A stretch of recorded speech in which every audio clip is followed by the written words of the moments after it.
अब हम देखेंगे, यहाँ तक हम पढ़ा चुके थे, अब हम पढ़ेंगे यहाँ से। तो देख लीजिए अगला क्वेश्चन कि सूरत अधिवेशन से पृथक हुए उग्रवादी एवं उदारवादियों का पुनः एकीकरण किस अधिवेशन में हुआ? तो ये लखनऊ अधिवेशन में हुआ। नेक्स्ट है, अतिवादियों एवं उदारवादियों के पुनः एकीकरण की प्रक्रिया की प्रमुख शिल्पकार कौन थी? तो ये एनी बेसेंट थी। फिर है, वर्ष 1916 में मुस्लिम लीग और कांग्रेस के मध्य समझौता बाल गंगाधर तिलक द्वारा करवाया गया।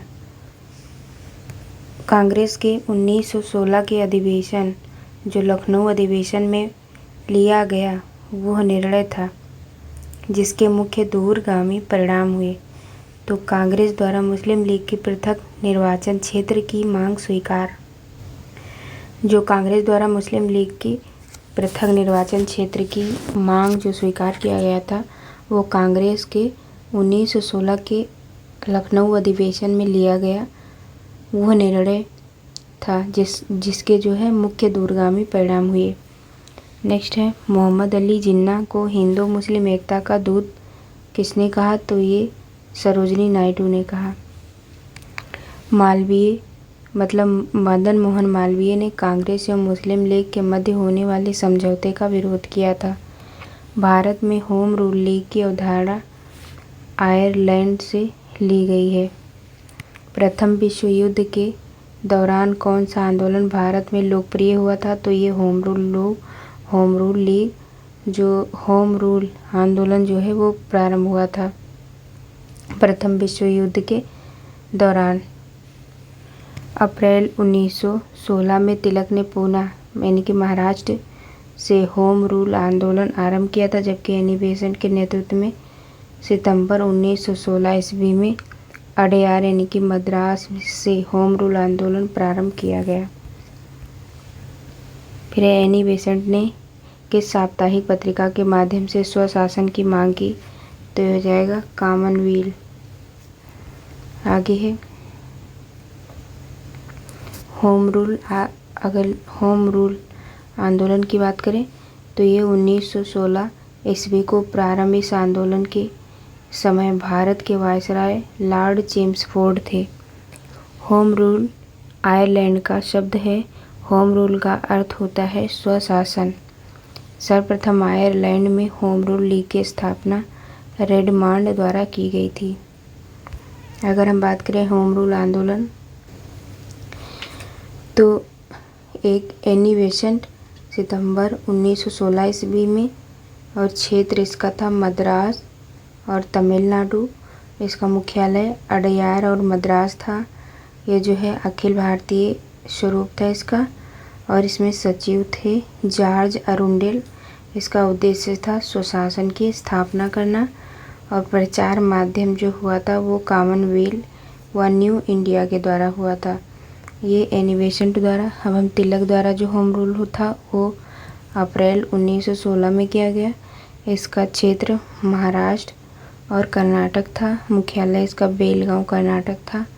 समिति जो थी वो थी स्वरूप समिति। इसके अध्यक्ष थे एनसी केलकर व जोसेफ बैप्टिस्ट। इसका उद्देश्य था स्वराज मेरा जन्मसिद्ध अधिकार है। इसका प्रचार माध्यम जो था मराठा और केसरी। फिर है कि फेबियन आंदोलन का प्रस्ताव किसने किया? तो एनी बेसेंट ने। तिलक तथा एनी बेसेंट द्वारा बनाए गए होम रूल लीग आंदोलन की शाखाओं को किस वर्ष एक कर दिया गया? तो 1918 ईस्वी में। अगला है, वर्ष 1915 में अमेरिका में होम रूल लीग का गठन किसके द्वारा किया गया? तो ये लाला लाजपत द्वारा किया गया। फिर है एनी बेसेंट की होम रूल लीग के साथ George Arundale, CP Ramaswami Iyer, BP Wadia, Motilal Nehru, Tej Bahadur Sapru, Madan Mohan Malaviya आदि संबंध थे। क्या एनी बेसेंट के होम रूल के साथ George Arundale, CP Ramaswami Iyer, BP Wadia, Motilal Nehru और तेज बहादुर सप्रू, मदन मोहन मालवीय ये सब संबंध थे। फिर आगे है 2 जनवरी 1916 को लंदन में भारतीय होम रूल लीग की स्थापना हुई। इसके महासचिव डी ग्राहम पोल थे। आगे है ट्रेड यूनियन एवं साम्यवादी दल।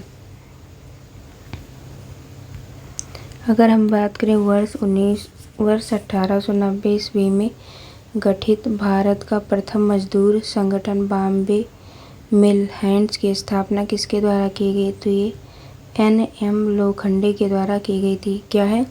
वर्ष 1890 ईस्वी में गठित भारत का पहला मजदूर संगठन बॉम्बे मिल हैंड्स की स्थापना NM लोखंडे द्वारा की गई थी। फिर है 1918 ईस्वी में Ahmedabad textile labour association ATLA की स्थापना महात्मा गांधी जी द्वारा की गई। क्या? अहमदाबाद में टेक्सटाइल लेबर एसोसिएशन 1918 ईस्वी में गांधी जी ने अहमदाबाद टेक्सटाइल लेबर एसोसिएशन से ट्रस्टीशिप का सिद्धांत प्रतिपादित किया। इसके अनुसार पूंजीपति मजदूरों के हितों की रक्षा करने वाला ट्रस्टी होता है, न कि मालिक। अगला है all India Trade Union Congress AITUC की स्थापना कब हुई? तो ये वर्ष 1920 ईस्वी में हुई, बम्बई में। All India Trade Union Congress की स्थापना 1920 में बम्बई में हुई।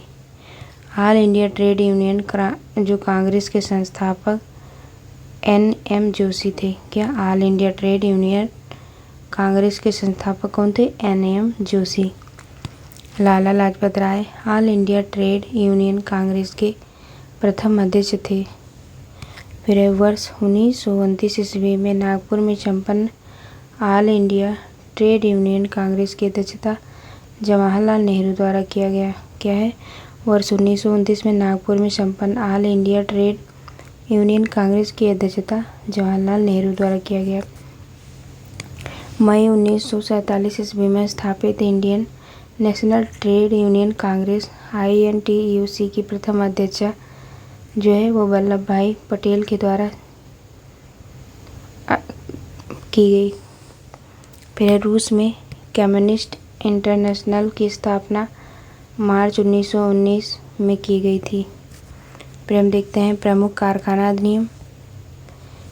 अगर हम बात करें कारखाना अधिनियम 1981 तो उस समय लॉर्ड रिपन गवर्नर जनरल थे।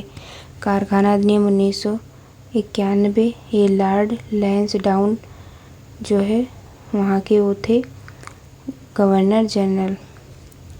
फिर है कारखाना अधिनियम 1911 लॉर्ड हार्डिंग। इसमें जो है इसमें भी कौन हो जाएगा? लॉर्ड हार्डिंग सेकंड थे। कौन? मतलब गवर्नर जनरल। फिर है कारखाना अधिनियम 1922 भी ये लॉर्ड रीडिंग के समय लॉर्ड रीडिंग जो है गवर्नर जनरल थे। फिर है कारखाना अधिनियम 1934 ये लॉर्ड विलिंगटन के टाइम पर। नेक्स्ट है कारखाना अधिनियम 1944 ये लॉर्ड बेवल उस समय गवर्नर जनरल थे। ठीक, फिर आगे है